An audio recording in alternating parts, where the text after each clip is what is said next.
Sir ਨਗਰ council ਚੋਣਾਂ ਨੂੰ ਲੈ ਕੇ ਜ਼ਿਲ੍ਹਾ ਪ੍ਰਸ਼ਾਸਨ ਵੱਲੋਂ ਕਿਸ ਤਰ੍ਹਾਂ ਦੀਆਂ ਤਿਆਰੀਆਂ? ਜ਼ਿਲ੍ਹੇ ਫਾਜ਼ਿਲਕਾ ਦੇ ਵਿੱਚ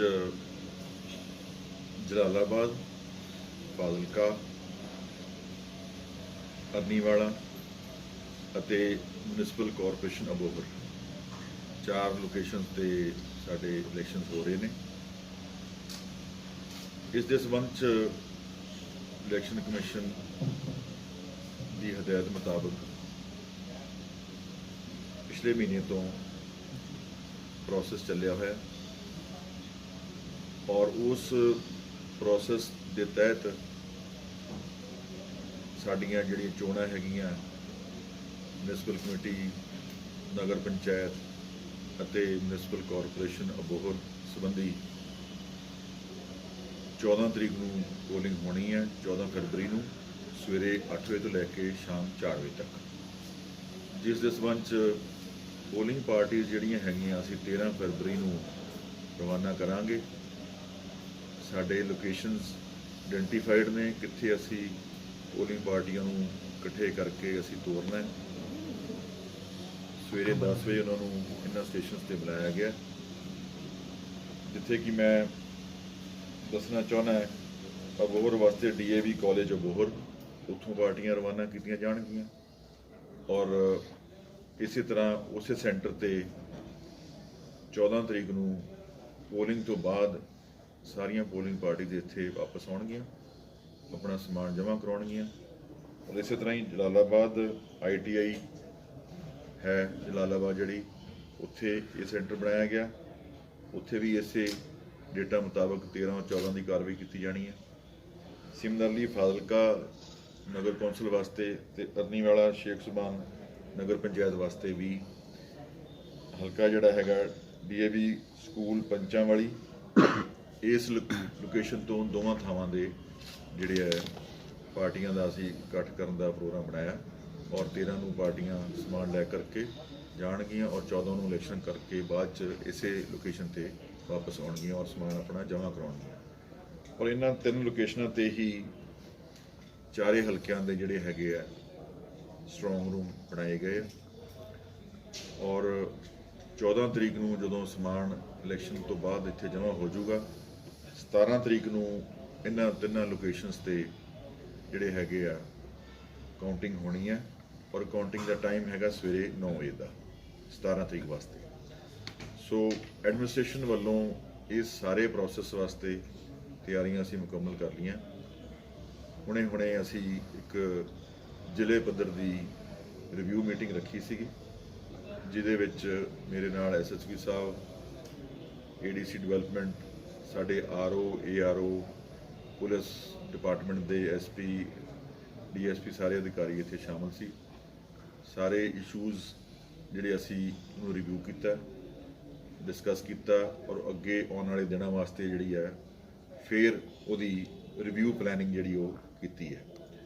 ਸੋ ਸਾਡੀ ਤਿਆਰੀਆਂ ਮੁਕੰਮਲ ਨੇ ਔਰ ਇਸ ਮੀਟਿੰਗ ਦੇ ਵਿੱਚ ਅਸੀਂ ਸਪੈਸ਼ਲੀ ਪੋਲੀਟੀਕਲ ਪਾਰਟੀਆਂ ਦੇ ਨੁਮਾਇੰਦੇ ਵੀ ਬੁਲਾਏ ਹੋਏ ਸੀਗੇ ਔਰ ਸਾਰੀ ਪੋਲੀਟੀਕਲ ਪਾਰਟੀਆਂ ਦੇ ਨੁਮਾਇੰਦੇ ਇੱਥੇ ਹਾਜ਼ਰ ਵੀ ਸੀਗੇ।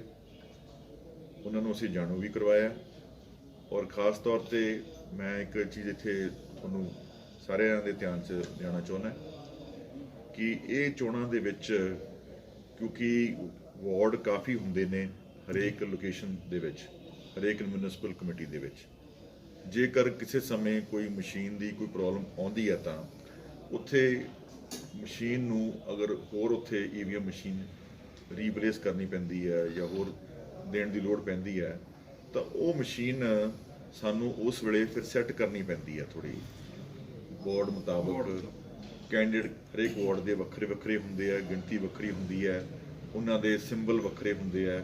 ਸੋ ਇਸ ਕਰਕੇ ਥੋੜ੍ਹਾ ਜਿਹਾ ਟਾਈਮ ਉਸ ਵੇਲੇ ਸੈੱਟ ਕਰਕੇ ਮਸ਼ੀਨ ਨੂੰ ਭੇਜਣ 'ਚ ਲੱਗਦਾ। ਇਹ ਅਸੀਂ ਖਾਸ ਤੌਰ ਤੇ ਅਸੀਂ ਆਪਦੇ ਸਾਡੇ ਜਿਹੜੇ ਪੋਲੀਟੀਕਲ ਪਾਰਟੀਆਂ ਦੇ ਨੁਮਾਇੰਦੇ ਆਏ ਸੀਗੇ, ਅਸੀਂ ਉਹਨਾਂ ਨੂੰ ਇਸ ਗੱਲ ਬਾਰੇ ਜਾਣੂ ਕਰਾਇਆ ਔਰ ਅਸੀਂ ਉਹਨਾਂ ਨੂੰ ਰਿਕੁਐਸਟ ਵੀ ਕੀਤੀ ਹੈ ਕਿ ਉਹ ਆਪਣੇ ਜਿਹੜੇ ਕੈਂਡੀਡੇਟ ਸਬਾਨ ਹੈਗੇ ਆ ਉਹਨਾਂ ਨੂੰ ਇਸ ਚੀਜ਼ ਦੇ ਬਾਰੇ ਜਾਣੂ ਕਰਾਉਣ। ਸਾਡੀ ਕੋਸ਼ਿਸ਼ ਇਹ ਰਹੇਗੀ ਸਾਡੇ ROs ਦੀ ਵੀ ਮਿਨੀਮਮ ਟਾਈਮ ਦੇ ਵਿੱਚ ਉਹਦੀ ਮਸ਼ੀਨ ਦੀ ਰਿਪਲੇਸਮੈਂਟ ਹੋਵੇ ਜਿੱਥੇ ਕਿਤੇ ਲੋੜ ਪੈਂਦੀ ਹੈ, ਕਿਉਂਕਿ ਉਸ ਮਸ਼ੀਨ ਨੂੰ ਤਿਆਰ ਕਰਕੇ ਉਹਨਾਂ ਨੇ ਉਸ ਜਗ੍ਹਾ ਤੇ ਭਜਵਾਉਣਾ ਹੁੰਦਾ ਹੈ। ਸਰ ਡਿਸਟ੍ਰਿਕਟ ਫਾਜ਼ਿਲਕਾ ਦੀ ਜੇ ਗੱਲ ਕਰੀਏ ਤਾਂ ਕਿੰਨੇ ਕੈਂਡੀਡੇਟ ਚੋਣ ਮੈਦਾਨ ਦੇ ਅੰਦਰ ਹੈਗੇ ਨੇ ਜੀ?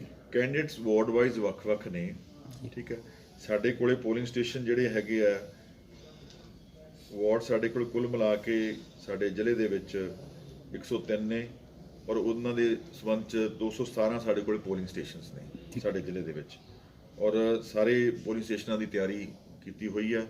ਸਕੂਲਾਂ ਦੇ ਵਿੱਚ ਅਰੇਂਜਮੈਂਟਸ ਨੇ, ਜਿਹੜੇ ਵੀ ਕੋਈ ਬਾਥਰੂਮਸ ਦੇ, ਪੀਣ ਵਾਲੇ ਪਾਣੀ ਦੇ, ਈਵਨ ਪੋਲਿੰਗ ਪਾਰਟੀਆਂ ਨੇ ਜਾ ਕੇ ਰਹਿਣਾ ਹੈਗਾ 13 ਤਰੀਕ ਨੂੰ, ਸਾਰੀਆਂ ਅਰੇਂਜਮੈਂਟਸ ਕੀਤੀਆਂ ਹੋਈਆਂ। ਔਰ ਕੈਂਡੀਡੇਟਸ ਜਿਹੜੇ ਹੈਗੇ ਆ, ਇਹ ਸਾਡੀ ਲਿਸਟ ਪਹਿਲਾਂ ਅਸੀਂ ਭੇਜੀ ਹੋਈ ਆ, ਉਹ ਸਾਰੇ ਨੁਮਾਇੰਦਿਆਂ ਨੂੰ, ਪੋਲੀਟੀਕਲ ਪਾਰਟੀਆਂ ਨੂੰ, ਸਭ ਨੂੰ ਇਸ ਬਾਰੇ ਪੋਲਿੰਗ ਬੂਥਾਂ ਤੇ ਵੀਡੀਓਗ੍ਰਾਫੀ ਦਾ ਪ੍ਰਬੰਧ ਹੈ ਜੀ? ਪੋਲਿੰਗ ਬੂਥਾਂ ਤੇ ਲੋੜ ਪਏਗੀ ਜਿੱਥੇ ਕਿਤੇ ਅਸੀਂ ਵੀਡੀਓਗ੍ਰਾਫੀ ਉਹ ਅਸੀਂ ਕਰਵਾਵਾਂਗੇ।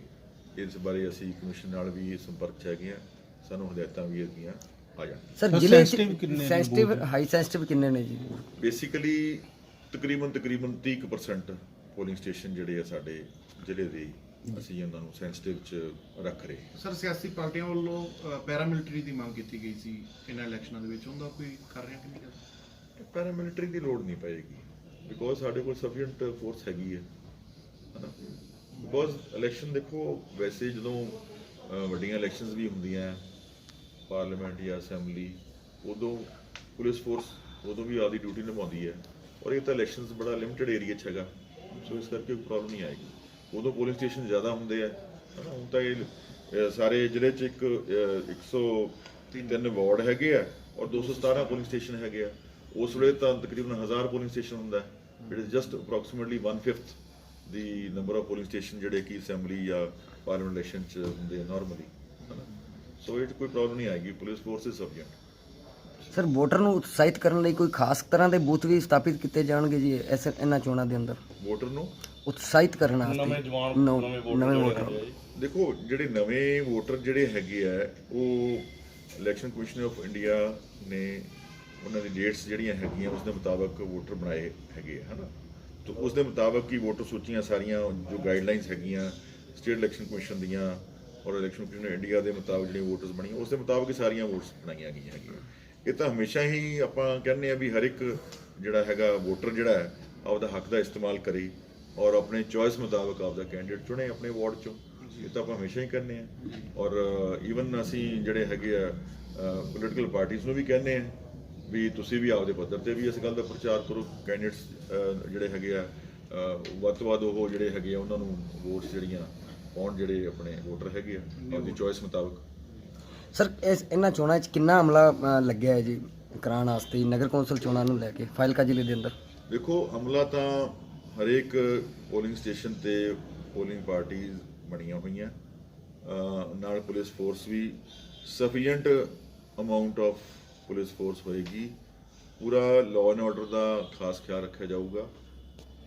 ਅਸੀਂ ਚਾਹੁੰਦੇ ਹਾਂ ਵੀ ਸਾਡੇ ਜ਼ਿਲ੍ਹੇ ਦੇ ਵਿੱਚ ਕੋਈ ਵੀ ਕਿਸੇ ਕਿਸਮ ਦੀ ਕੋਈ ਲਾਅ ਐਂਡ ਆਰਡਰ ਦੀ ਸਿਚੁਏਸ਼ਨ ਨਾ ਆਵੇ, ਪੂਰੀ ਪ੍ਰੋਪਰ ਸਿਕਿਉਰਿਟੀ ਦਿੱਤੀ ਜਾਊਗੀ and we'll definitely hold a very free and fair elections. Sir ਪਿਛਲੇ ਦਿਨੀ ਜਲਾਲਾਬਾਦ 'ਚ ਜਿਸ ਤਰ੍ਹਾਂ ਨਾਲ ਮਾਹੌਲ ਦੇਖਣ ਨੂੰ ਮਿਲਿਆ ਗਿਆ, ਉਸ ਦੇ ਵਾਸਤੇ ਕੋਈ ਇੰਤਜ਼ਾਮ ਕੀਤੇ ਗਏ, ਕੋਈ ਅਲੱਗ ਤੋਂ ਅਲੱਗਾ?